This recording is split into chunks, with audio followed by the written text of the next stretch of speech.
Okay, so when I take a look at this composition, just trying to place these images in here, I might try to continue to work with the shape and a tangent. So I'm just going to come close to the edge, close to the object, see if I can't place it on in there. And again, as I look at this apple, as you could probably just lay it out, throw it in a circle, you can rotate it. But at the same time, think of the volume of this, kind of the same as the animation sketch, as you find the overall roundness to it, but then as a cross contour line, it's going to show the actual concave of the top where the stem is.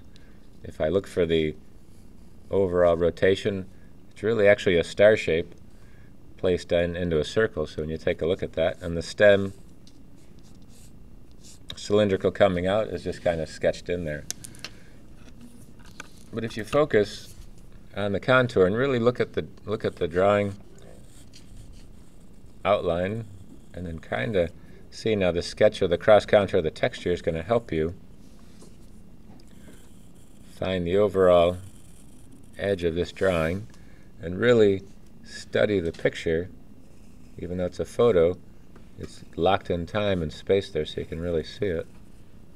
And you can also see if there's any imperfections. So you're trying to think of this as a geometric shape, which is actually an organic shape. So the combination of the two, as it wraps around this, you can see the cross contour lines kind of helping and describing a little bit of the contour edge. And I'm just going to kind of draw through with a stem. I just kind of laid out the stem at the beginning.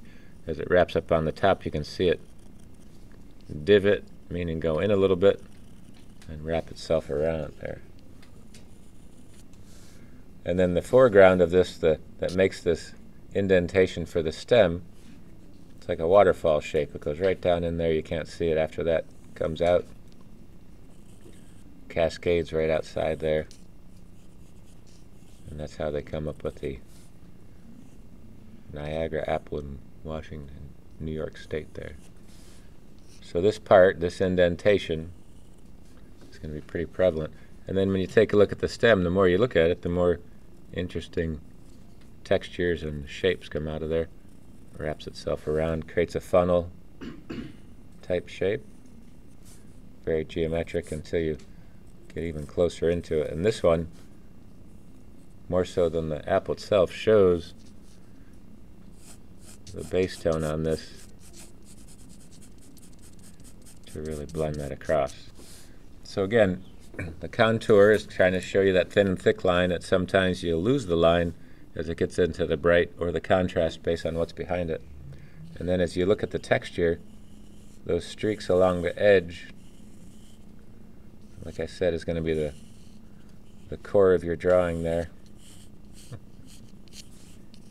Brings that across there.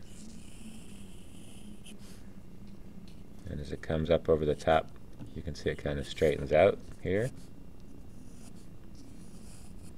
And you can build that section up to it. And at this point is when you can start to try to shade it. And again, try to shade the lines as they do the cross contour, because if you leave it, it'll also resemble the texture and also the volume on the same pencil stroke. I'm wrapping this around here.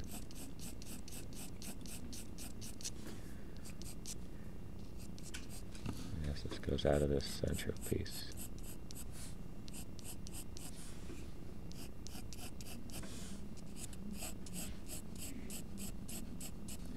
And here's where you got to find the edges.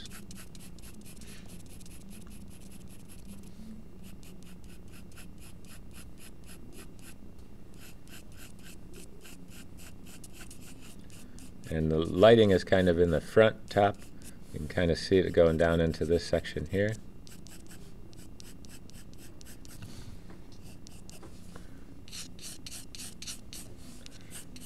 And the edge, not only is the edge a shadow, but it's also the texture giving it the value.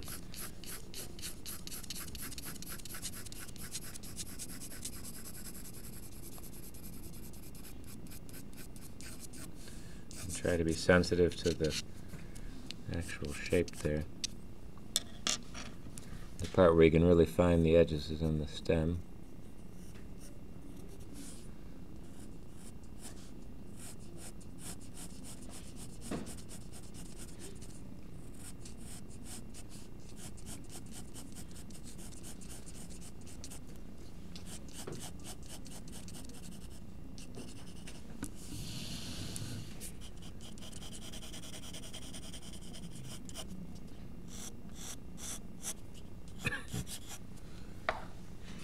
Keep in mind you can keep a piece of scrap paper under your hand to help you with the shading so you don't smear it.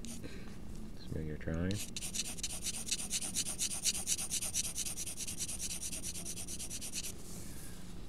kind of put a light tone on this.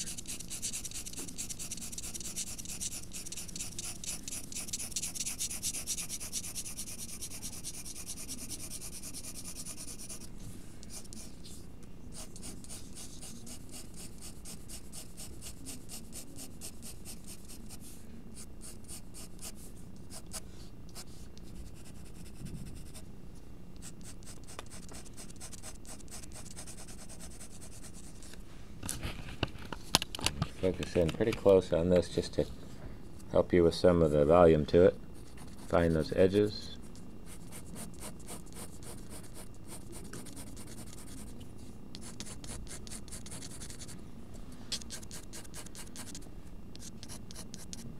And here's the base tone with the reflected light. And you notice the shape behind it is getting darker as well.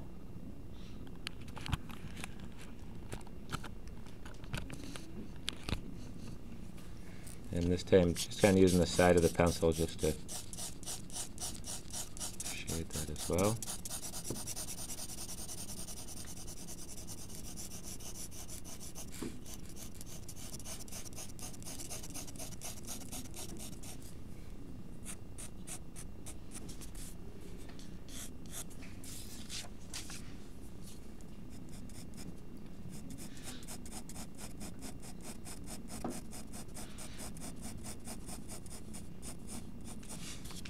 Sometimes you have to look at your reference and force the shadows, force some of the shading, the contrast, to make it more of a convincing drawing there. You can rotate the paper any direction you need to get at it.